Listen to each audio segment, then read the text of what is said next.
Okay, here's a far more fun way of dealing with how to make SVGs. In the previous video, the idea was to try and make this, which is just a PNG, which you can see degrades very, very badly when you try and enlarge it.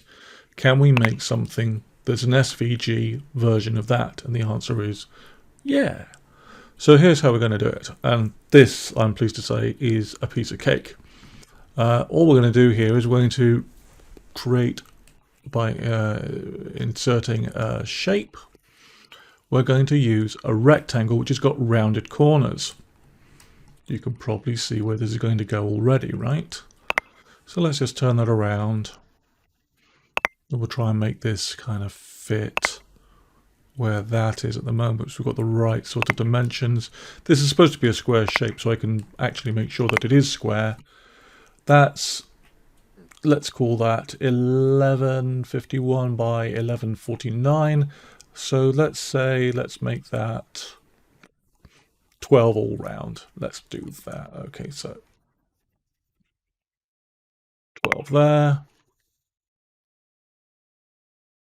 12 there, and now we've got a perfect squarish shape to start with. Okay, the shape fill is dead easy. We can take the eyedropper. The eyedropper isn't actually working. Oh, there we are. Now it's working. Great, cool. Fine, so we've got that. Now what do we want? Well, I did look at seeing if there were any kind of symbols, so, we could simply just add text to it and see, if I could put in something like an arrow, size it up to whatever you want. And then from the text options here, you can then ask it to rotate the text like that. And, you can play around with this, but you're not getting the same rounded thing. You're not getting the same angles as this here. This is clearly like one half of a diamond shape. So that's no good to us. So I gave up on that idea and instead thought, let's just do it like this. I've tried looking in wingdings. I've looked at webdings. Can't find anything that I really like the look of, otherwise I would insert that character in there. Possibly there is something and I've overlooked it. But instead we can just go back to inserting shapes again, and we can use a rectangle that we can then round the corners of, or we can use this item here, which is from the flowcharts, like so. So I am going to fill that with white. The outline I am not going to bother with. And I'm going to basically bring that over here and turn it until it's the correct angle. That looks right. Actually, that's about bang on for the size as well. Okay, so that's good. So I'm going to bring that over to here. I'll worry about positioning it perfectly later. I'm going to copy it and paste it, and then I'm going to flip it. There we go. I'm going to try and get that as close as possible so I can get the elbow. And if I just zoom in here, there we are. That elbow looks absolutely perfect with a really nice crisp join there.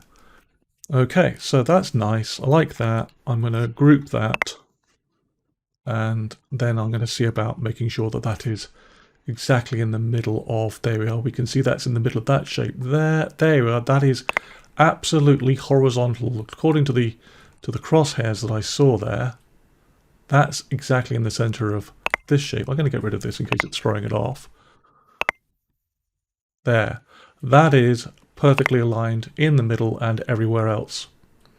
Let's bring that shape back again, because I think, yes, I've made an error there. I've not turned this. I'm going to turn that, which is fine because it's independent of the arrow. Excellent. Okay, so I've got my arrow all grouped. Let's just check that again for making sure that that is, get rid of this again, so I don't want it to throw it off. I want to be able to just move this up and down until I see the crosshairs appear there, like that. Wonderful. That's good. I can now select both those things, and assuming I'm happy with the size and stuff, and I am, I'm going to right mouse click and save as picture, of course. I'm going to change it to an SVG, and I'm going to save it as backwards made from scratch, because that's what I've just done. So that's nice and easy. Now, I don't know how clever the SVG is going to be. It could be that when I bring it in, I'll still be able to change the colors, because you can do that with Microsoft icons. And for those who aren't familiar, Microsoft icons look like this. So let's take something like, what has got, here we are. Let's take this one here. That's got lots of complicated stuff in there. Okay, now at the moment, as you can see, this is an SVG, and I can change the graphics fill so that it's that color there, and I can change the outline, believe it or not, to that. There we are.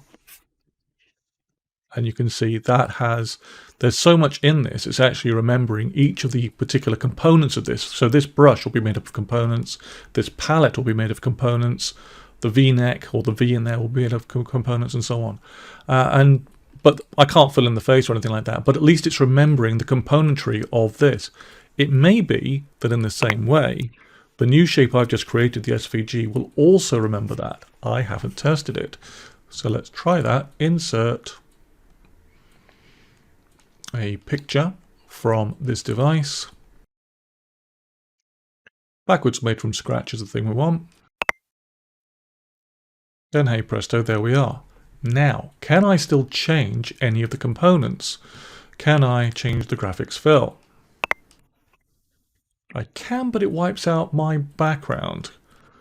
The arrow, that is to say. Let's try a different color. Yeah, that's definitely wiping that out. The outline, I can still change that, but I can't keep the other things. However, I think I can. Oh look, you can still see the outline of my vector item inside. There's no way of getting to it. I can't click on it and get into it. Possibly I could ungroup it, or let's try converting it to a shape. Now if I do that, now I have control of it again. So I can, if I want to, change this background color to, let's say, light blue, and change the inside color to black. Let's say we want to do that. That color there. I realize I didn't select that. And as for outlines, I don't want any.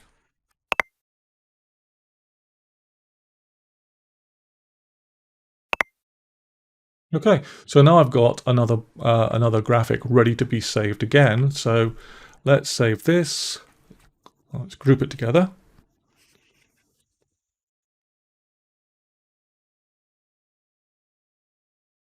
Okay, so now we can just right mouse click and click save as picture.